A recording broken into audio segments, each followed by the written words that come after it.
I have almost 50,000 miles on this car already, and I drive this thing hard, and you know I do. It is running so good. Take it from me, someone who's had 2 EcoBoosts, both of which have never suffered from catastrophic engine failure. Well, the dreaded day has finally come, everyone. It's time to finally start fixing the EcoBOOM. Yeah, it doesn't take much to have one of these sitting around. You know, it's funny when I go back and watch that video and listen to all of the recommendations I gave for not giving yourselves one of these. And well, most of that still holds true to today, and I still do exactly everything that I've said in that video. But now going through the EcoBOOM process and having to deal with it and going through it, there's not one thing I changed from my original recommendations. Because doing all this stuff definitely can't hurt. It is what it is, and I had a very unfortunate situation with my car. But I thought this is a good opportunity to kind of touch back on that video. And, you know, now that I have a built EcoBoost, I thought I would share my thoughts on how not to EcoBOOM when you are actually going balls to the wall with a built EcoBoost setup. So that's what I'm going to talk about in this video. So yeah, built EcoBoost setups.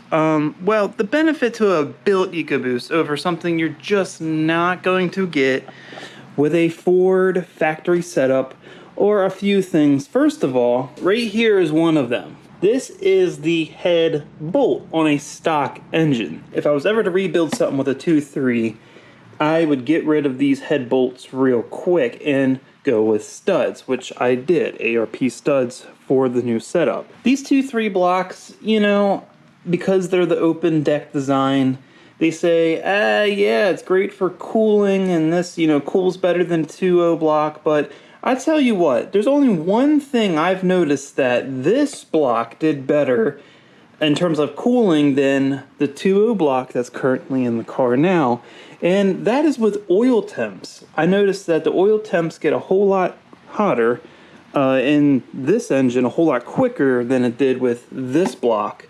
But coolant remains the same, cylinder head temperature remains the same. Nothing's changed there. So with that said, and it's something I'm definitely planning to do some point, it's only because I haven't really been driving the car that hard lately do I really care. But if I was planning to really enjoy myself and really enjoy this engine setup, I would totally get a really good oil cooler, because that is the only thing I've noticed that this engine, this block, does differently. Is the oil gets hotter and it gets hotter quicker. Other than that, I don't see a difference with cooling. But when you go and talk about the differences between a 2.3 block and a 2.0 block, there's definitely more cons than pros in terms of a high performance build when you're thinking about using a 2.3 block. Of course, you can have all of this filled in and then, you know, drill holes for coolant passages. Last I checked, the company that does that, you know, charges somewhere around $1,400 to do it. I don't even think that includes shipping, so then you got to think about that as well. And for me, the more important drawback to consider when you look at a 2.3 block versus a 2.0 block is that the head gasket only has this little bit of space right here to seal. It can't really seal past that, and then it has to seal up all of this right here. So if you're pushing one of these, it generates heat, there's some expansion, and then you just have a lot of area for coolant to get by.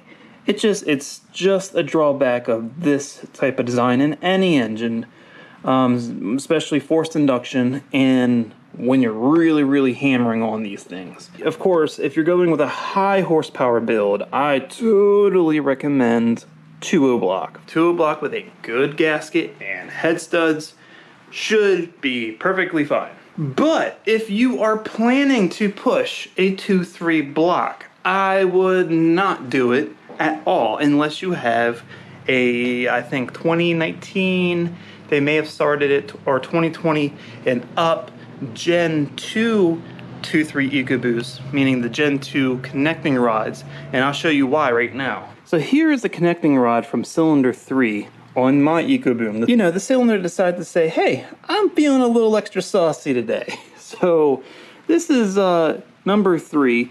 Now, the reason why I'm showing you this, because this is a Gen 2 rod. There's videos comparing these rods compared to Gen 1, which is, you know, anything 2015 to 2018 or even 19. I'm just not entirely sure when these came out. Somewhere around 2019, 2020. And you can clearly see the difference. This rod here is surprisingly good for a stock rod. I say that because if this was a Gen 1 rod, this would probably be in 2 pieces, right somewhere around here.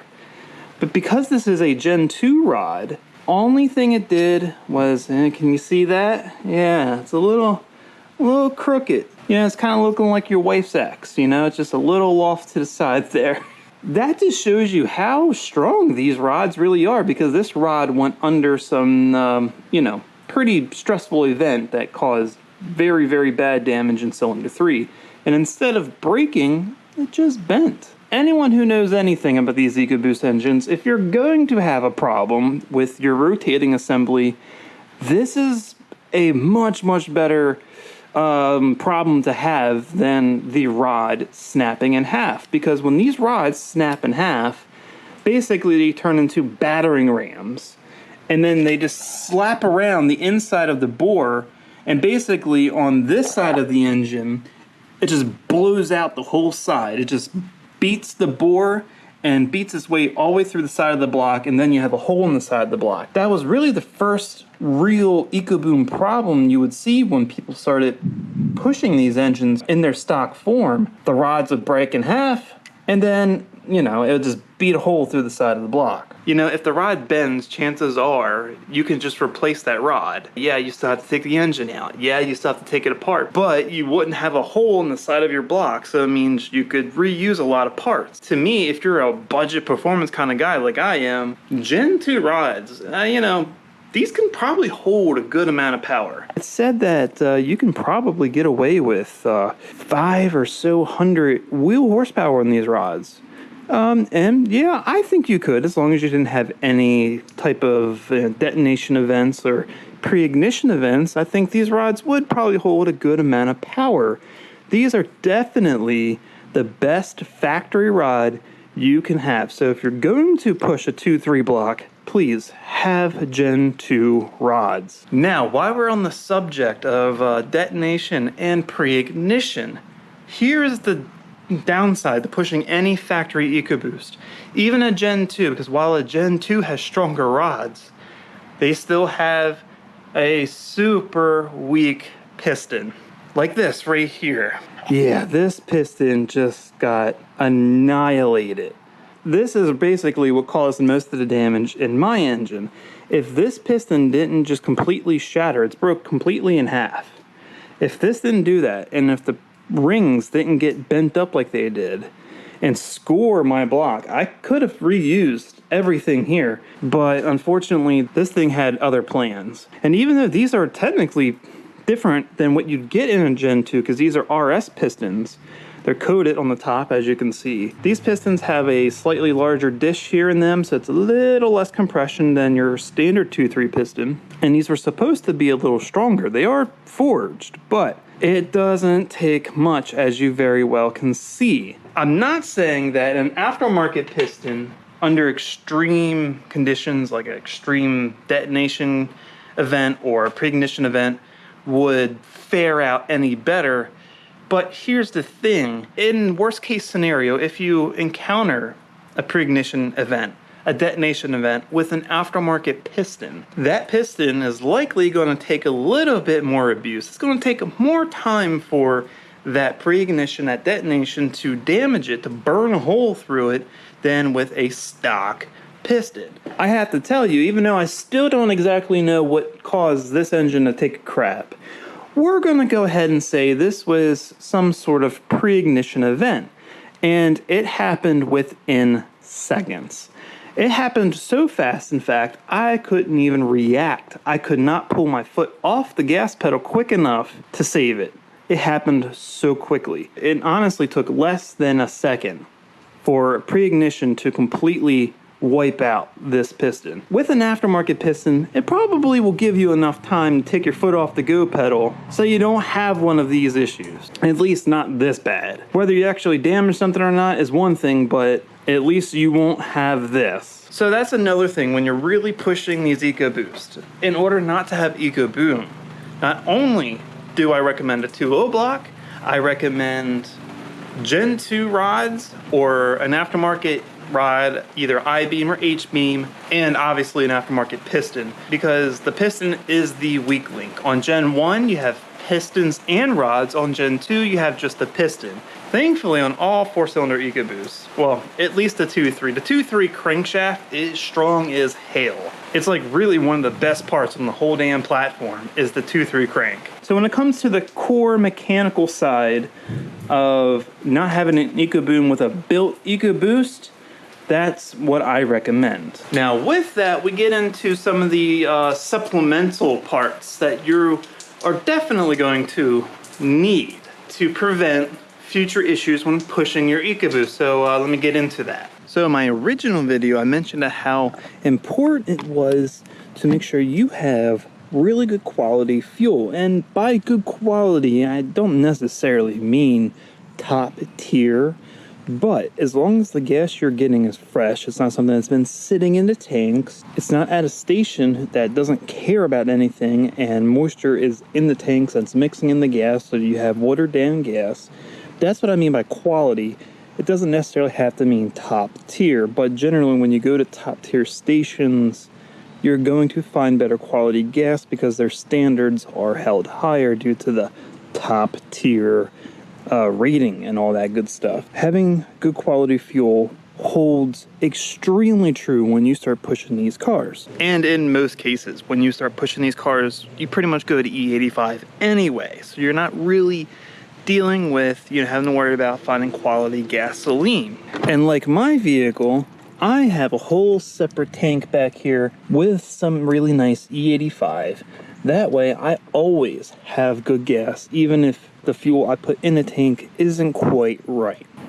So making sure you have good fuel is important. And even though the quality is important, the octane is the most important part of the fuel requirements for a built EcoBoost and not have ecoBOOM. So here's the dealie with fuel. A fuel's octane rating is nothing more than a measurement of its resistance to auto-igniting under pressure and heat. So 93 octane, I don't care where you get it from, 93 octane gasoline can only support so much power before it starts auto-igniting. The higher you go in octane, the more pressure and heat that fuel can take before it auto-ignites, which is key because in order to make more power, you have to cram more air in, and more air, you need more fuel. And all you're really trying to do is create more combustion pressure, more pressure pushing down on that piston harder and faster to get that piston down, to push the rod down and keep the crank rotating quicker and faster.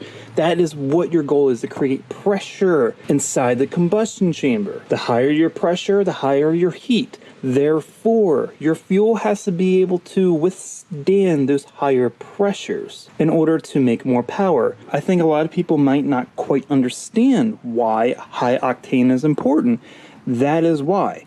Because in order to push more air in order to increase timing, to start the ignition event earlier as the piston's coming up to reach peak combustion pressure, you have to make sure the fuel will not self-ignite as that piston's on the way up, and that's how you get pre-ignition. And that's how you kill an engine quick. So making sure you have enough fuel to support the power and good octane is important with any engine that you're trying to build, but definitely with an EcoBoost, because these engines are sensitive. These engines are actually more sensitive to extreme conditions than your average engine, and it's mainly due to the integrated exhaust manifold. This design is one of the Achilles heels to any 2.3 EcoBoost, And it is pretty much one of the biggest limiting factors, and it becomes a huge problem when you push these things, because you can have extreme amounts of exhaust reversion happen very easily, very quickly, and it just superheats cylinders 2 and 3, which is obviously going to drastically reduce the lifespan of an EcoBoost, which is also another benefit of running a alcohol-based fuel like E85, or running a combination of E85 and water methanol injection, because the cooling effects from those fuels will help keep exhaust temperature down. So if there's a lot of exhaust reversion happening under, extreme conditions, the exhaust temperature won't skyrocket and create a problem. It will keep it more consistent, so you don't melt the hole through your piston straight to China. Which, need I remind you that it was cylinder 3 in my old engine that had a problem. So these cylinders tend to get hot a lot quicker than the outer two, and it's all mainly due to integrated exhaust manifold. So that's why you got to take great care in making sure you have a lot of fuel, enough to be able to cool the exhaust and to be able to support the amount of cylinder pressure you're looking to make. Most of this is pretty standard. And while we're on the subject of alcohol-based fuels, and generally going full E85 when tuning for big power on EcoBoost engines, obviously you're going to need to upgrade the fuel system. Usually with that, you have to do the whole 9 yards. You got to go to the in-tank pump, you got to replace the high-pressure fuel pump and the injectors. You got to do it all, unfortunately, depending on exactly how much power you're looking to make. Auxiliary fuel systems can take advantage of the stock high-pressure fuel pump. You may need to upgrade the in-tank pump, but that should support upwards of 500-600, which honestly would be my recommendation, to have some sort of port injection. Obviously, there's benefits to direct injection. There's also cons. Same thing with port. So you have both systems together, then you have the best of both worlds. But with that said, there's also another part of alcohol-based fuels that people have a lack of understanding of, and why they might actually be more dangerous to use, even if they're higher octane, even if they have better cooling benefits than your typical fuel like gasoline. Which brings me to the topic of spark plugs. You're like, well, what the hell? How do we go from fuel to spark plugs? Well, if you are running alcohol-based fuels, if you're running straight E85, the thing about alcohol-based fuels are, even though they're higher octane, they can resist detonation better. The one thing they can't do well is completely resist pre-ignition. And pre-ignition compared to detonation is a whole lot worse. A bad pre-ignition event is pretty much catastrophic. A bad detonation event, you'll likely live another day to tell the tale. One of the other reasons for this is alcohol-based fuels can have a very narrow air-fuel range in which it basically operates the most efficiently and the most power, where usually with gasoline you can get a lot wider of an air-fuel ratio, where you're not going to lose power if you are too rich or too lean. That sweet spot is narrower with alcohol-based fuels. So if you run too rich, not only are you going to lose power, but you are increasing the risk of pre-ignition with alcohol-based fuels. If you're running too lean, the same thing. That window, that sweet spot window, is smaller. But most of those risks can be eliminated, mostly, by tuning and using the proper heat range spark plug. With that said, the reason why having the proper heat range spark plug is more important when you're running alcohol-based fuels is because, well, everyone knows your spark plug becomes a hotspot in the combustion chamber. And the reason why you run a colder spark plug is, well, a colder spark plug is just better insulated, essentially, meaning the heat from the engine does not get absorbed through the spark plug as much. Therefore, it doesn't get as hot in the combustion chamber, so it reduces the chance of it being a hotspot. So I went over hotspots in the original video, generally related to carbon buildup, carbon hanging up on top of the combustion chambers, on the valves, and on the piston crowns that can get hot and create a pre-ignition issue. Your spark plug can also do the same thing. Also, why I mentioned in the last video to make sure you have the proper heat range and the proper gap size, because you want to be able to efficiently burn your mixture. Like I said, you don't want too rich of a mixture with alcohol fuels.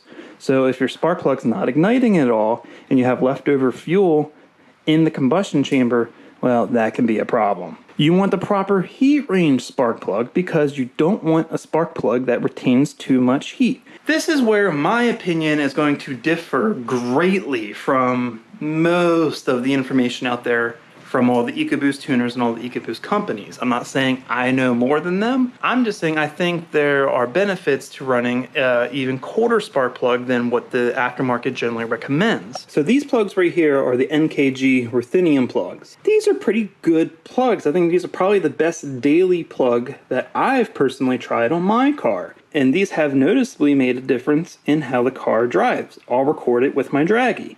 But these are one step colder than factory heat range. The factory heat range is 6. The lower the heat range, the hotter the plug. The higher it goes, the colder the plug. These are one step colder, making them a heat range of 7.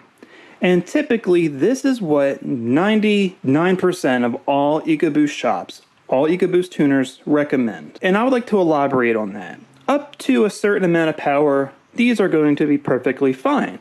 When you start making more power, 450 or more, I would go from a 7 to an 8 heat range plug, something like these Excel plugs here. Because as I mentioned, the whole way you're getting more power is you want to essentially create more cylinder pressure. Well, at some point, that cylinder pressure will create more heat, and even a heat range 7 spark plug may actually become a hot spot. What happens when you run alcohol fuels? Well, you want to mitigate those hot spots so the fuel doesn't auto-ignite. So my recommendation would run 2-step colder spark plug if you're over 400 wheel horsepower. My car is probably somewhere around just a shade over 400 wheel at the current moment in time. And what I will tell you is, now I don't have verifiable proof that a 2-step plug makes more power.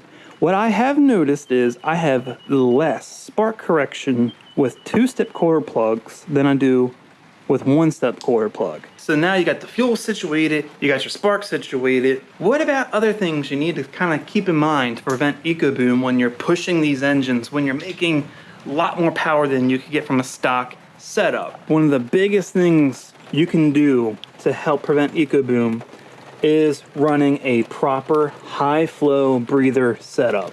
I finally got this set up pretty much, I think, to a really good point where I'm still running a catch can here, but I also have a open to atmosphere unit as well coming from the baffle. So essentially the car at idle and under most normal driving conditions, when not in boost and the engine is pulling a vacuum, it's going to pull the vapor from the side baffle of the engine through the catch can, recirculate it back into the intake. Under wide open, high boost, high load situation, all of that pressure is going to be diverted out of this here. And this is going to allow the engine to breathe. And the reason why this is important, because if there's excess pressure built up inside the crankcase, it's going to push out your seals. You're going to have oil leaks. And it's also going to push oil in places it doesn't belong. And that's really the thing you want to prevent.